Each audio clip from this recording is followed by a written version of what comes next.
ഇടുക്കി കാന്തല്ലൂരിൽ കാട്ടാനയെ പ്രകോപിപ്പിച്ച വിനോദസഞ്ചാരികൾ. വീഴാത്തൂർ ശിവൻ പന്തിയിലാണ് സംഭവം. കാട്ടാന പാഞ്ഞെടുത്തതോടെ വിനോദസഞ്ചാരികൾ ഓടി രക്ഷപ്പെട്ടു. കാട്ടാനയുടെ ഫോട്ടോ എടുക്കാൻ വലിയ രീതിയിൽ ശബ്ദമുണ്ടാക്കിയതോടെയാണ് കാട്ടാന വിനോദസഞ്ചാരികൾക്ക് നേരെ തിരിഞ്ഞത്.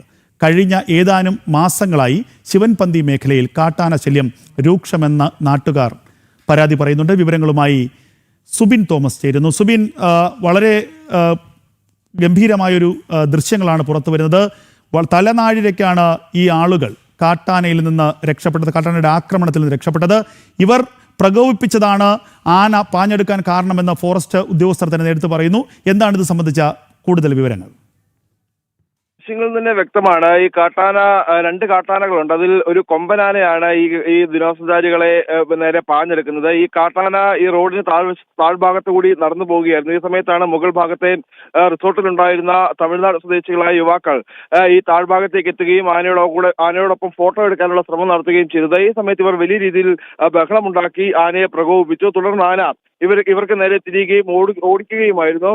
ഇവർ വളരെ വേഗത്തിൽ ഓടി മറുവശത്ത് എത്തിയതുകൊണ്ട് മാത്രം രക്ഷപ്പെട്ടു എന്ന് പറയാം. തലനാരിഴയ്ക്ക് രക്ഷപ്പെട്ടു എന്ന് തന്നെ പറയേണ്ടി വരും. അത്രത്തോളം ഭീകരമായ ദൃശ്യങ്ങളാണ് അത്.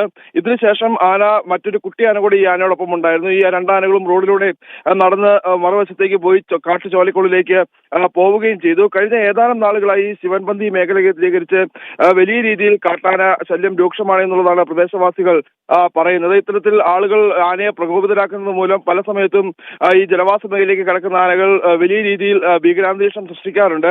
ഈ സംഭവവുമായി ബന്ധപ്പെട്ട് കൃത്യമായ ഇടപെടൽ വനംവകുപ്പിന്റെ ഭാഗത്തുനിന്ന് ഉണ്ടാകണം. അതോടൊപ്പം തന്നെ ഈ സ്ഥിരമായി എത്തുന്ന ആനകളെ വനത്തിനുള്ളിലേക്ക് തുരത്താൻ, പ്രധാനമായും ചിന്നാർ വന്യജീവി സങ്കേതത്തിനുള്ളിൽ നിന്നാണ് ഈ കാട്ടാനകൾ പുറത്തേക്ക് എത്തുന്നത്. ഈ പുറത്തേക്ക് ഇറങ്ങുന്ന ആ സമയത്ത് തന്നെ ആനകളെ തിരികെ വനത്തിനുള്ളിലേക്ക് കയറ്റിവിടാൻ RRT സംഘത്തിന്റെ സേവനം ലഭ്യമാക്കണം. അതോടൊപ്പം തന്നെ നിരീക്ഷണം ശക്തമാക്കണമെന്നൊരു ആവശ്യമാണ് പ്രദേശവാസികൾ മുമ്പോട്ട് വയ്ക്കുന്നത്.